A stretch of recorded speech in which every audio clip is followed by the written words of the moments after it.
Today I just wanted to talk about human trafficking internationally.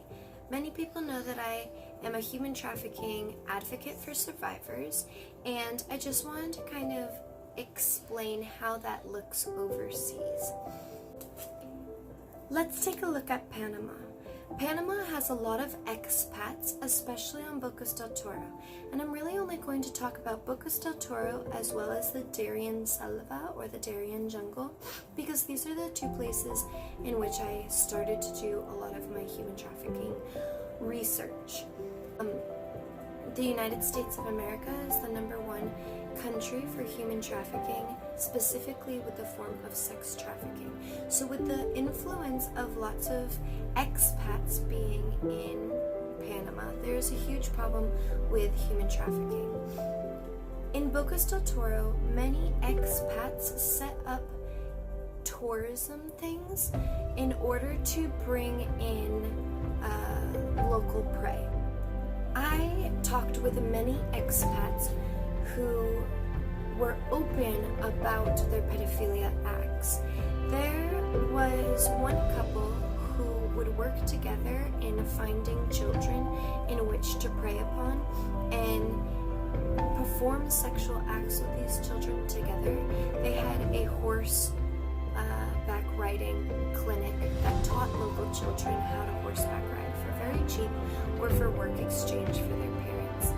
However, it became known on the island that they were pedophiles for children, that even the children would talk within one another as a slang term to get to do sexual acts with one another, saying, "Do you want to ride my horse?"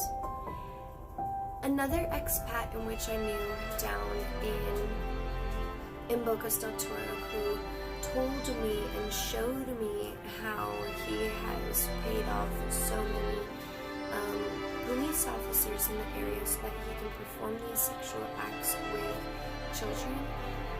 It was very difficult to listen to. He would tell me how he would go back to the States every single year just to get a yearly checkup to make sure that he had no STDs, that he would have passed them through his victims. He told me how he got his tubes tied, so he would never have to wear a condom or worry about getting some appointments, but there would be no actual leads pointing to him. He told me how he and other expats on the island set up GoFundMe accounts for specific families or children saying they live in poverty, they don't have roofs over their heads, they have holes in the sides of their houses, they don't have water, they don't have this, that, or the other, and get millions of dollars through GoFundMe just to pay off the corrupt police officers, the corrupt government officials, as well as the families, so that way they can continue to get away with this.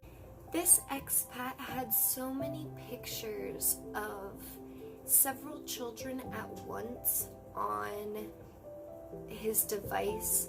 He had pictures of him getting older girls to do things to younger girls. He had pictures of all of his girlfriends ranging from 6 years old to about 16 years old. And he even talked about how he and the other expats on the island would have like a hidden camera and like cut up and put like a painting over it, but cut out a circle so that the camera could actually see the open area, and they would be recording while they were doing these sexual acts and be posting them to things like Pornhub, or even like opening things up like chat roulette or live porn websites so that they can make extra money off of their pedophilia. Let's change now to the Darien Jungle. I had plans of going from Panama to Peru just by land, but as I got to the Panama Canal and the Darien Jungle, I was told police officers not to go any closer to the Darien jungle. There is so much trafficking of not only drugs but human trafficking, both in the forms of sex and forced labor, but more than anything, organ trafficking and sex trafficking. That it is just so dangerous. It's something where even the police officers and the governmental officials do not go through those areas because it is run by so many gangs as well as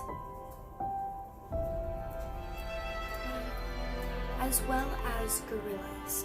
So it's very important to understand that the Darien jungle is the part of land that connects Panama to Colombia.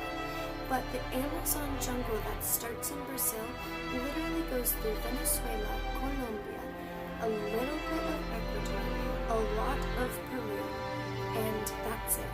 However, a lot of organ trafficking and human trafficking of children go on along the Amazon River and actually will go from Lake Peru up the Amazon River into Colombia. Then people will bring the children onto land once more and then through the Darien jungle and into the Panama Canal. Once the children or the organs get onto a freight boat in the Panama Canal, they are done for. They will never be found ever again. And a lot of times they utilize children as a front to bring drugs across border. There will be like a huge combi, which is like a van full of children, and they'll have drugs hidden in under all the seats, under compartments and everything like this. And there's always checkpoints along the road, and they will say, nope, we're just on a school excursion, here's the village that we come from, the school that we come from. They pay off the little police officers in the roads, and then they continue on their way. So a lot of times human trafficking and drug trafficking go hand in hand. And with that leads us into Peru. I wish I had had more time to go through the other countries in South America, but while I was in Peru, I had so much to learn that in the jungle, human trafficking is very common. A lot of it does have to deal with orphanages because they will actually take children away from their families and tell the families that they're going to give them a monthly stipend for giving so many of their children up. But then they only allow their children to see them for 1 week out of each year, which is from Christmas to New Year's. And so a lot of children tend to go missing because they are hanging out in these orphanages for so long. I got to learn a lot about human trafficking and the roles of orphanages when I was in Cinética. The thing about the orphanages, though, is that a lot of it starts off looking like forced labor, right? There'll be some local members who say, hey, we need some of your strapping men in order to help with local checkers, which means plantations. So can you give us so many children for such an amount of quantity of land? They'll come back each evening and we'll just work out this work trade. And so that goes on for a little bit of time. If you are familiar with human trafficking in North America, this is called the grooming stage. Then after a certain time, they will actually take those children from the plantation and bring them deeper into the jungle, into mining sites, into mining sites deep within the Amazon jungle. From Angola further in, mining is a huge problem, so much so that I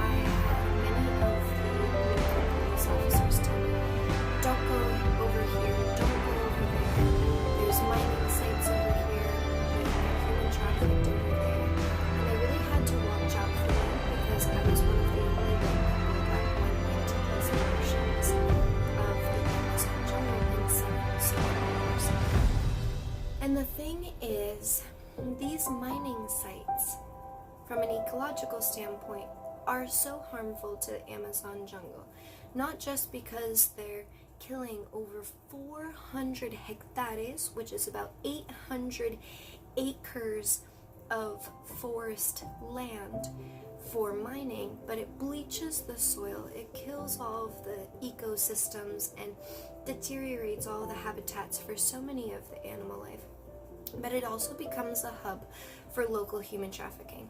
For forced labor, the boys then come to these mining sites, get into the mining, and also they will end up human trafficking girls to these mining sites and prostituting them out.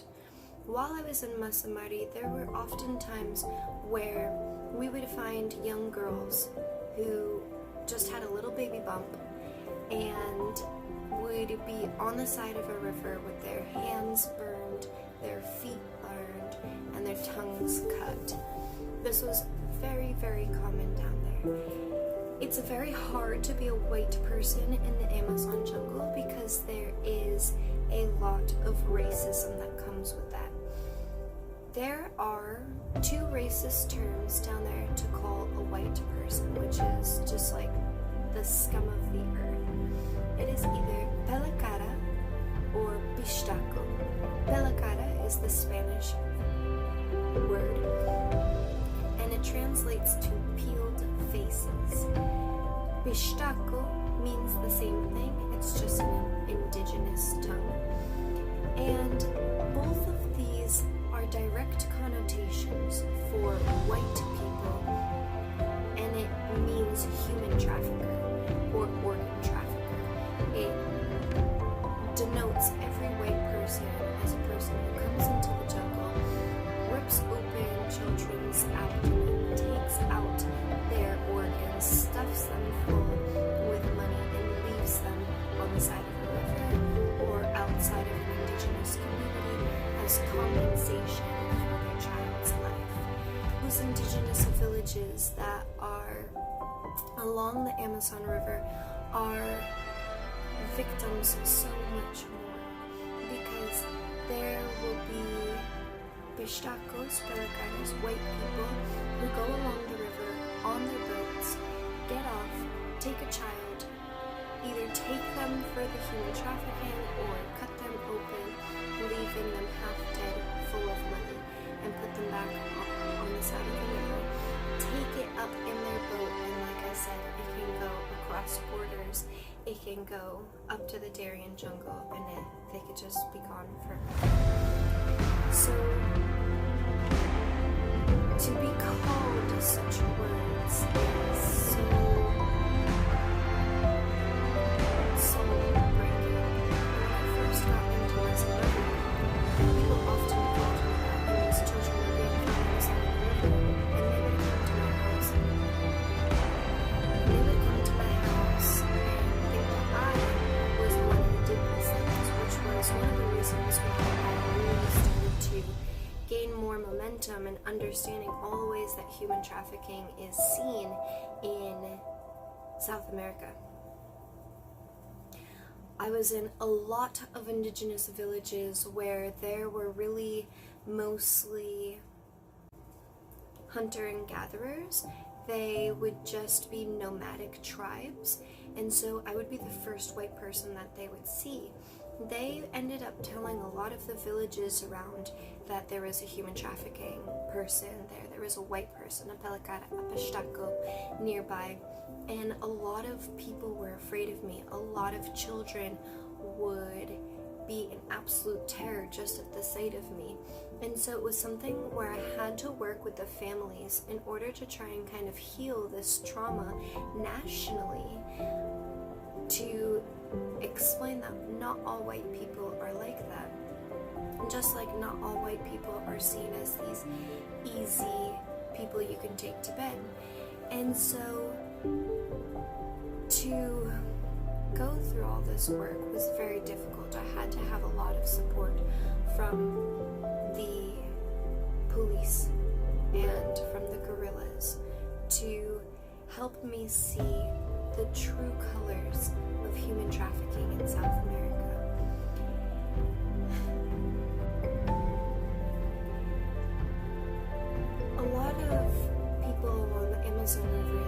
these long, long boats that hold almost 200 people, plus all their cargo, but it's just like a hollowed out canoe with movable seats and barely enough life jackets for the amount of people on the boat. It's so common for them to see a white person, especially if you're going near Iquitos, from Tarapoto to Iquitos, because that's a huge tourist attraction. But they are used to seeing luggages that are things uncommon and averting certain people. So, I don't know how to say other words to express all the things that I saw in South America for human trafficking. A part of me felt like it was better if they were domestically trafficked because there's enough guerrilla influence and police influence there's always a civil war going on by the mining sites to try and extract children who are being human trafficked there. But then seeing that these children get thrown away when they've been tapped out, to put it nicely, or they've become pregnant and just left to die on the side of a river, it made me reevaluate. And I guess I don't really have much more to say on this topic today, but I wanted to introduce some things of human trafficking internationally. It's very unfortunate that it's mining site, drug site, human trafficking sites, and it all gets into the mining site, and then it goes out into the rest of the world.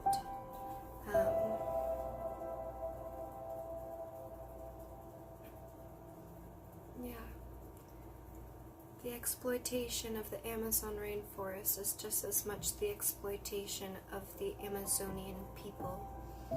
And I'm here in the States to learn more about how to rescue, how to serve, how to protect, and give therapy to the survivors and the survivors' family, so that way I can go back to Peru in South America and implement better laws on how to do exactly what I just mentioned for survivors, because there aren't even laws protecting children.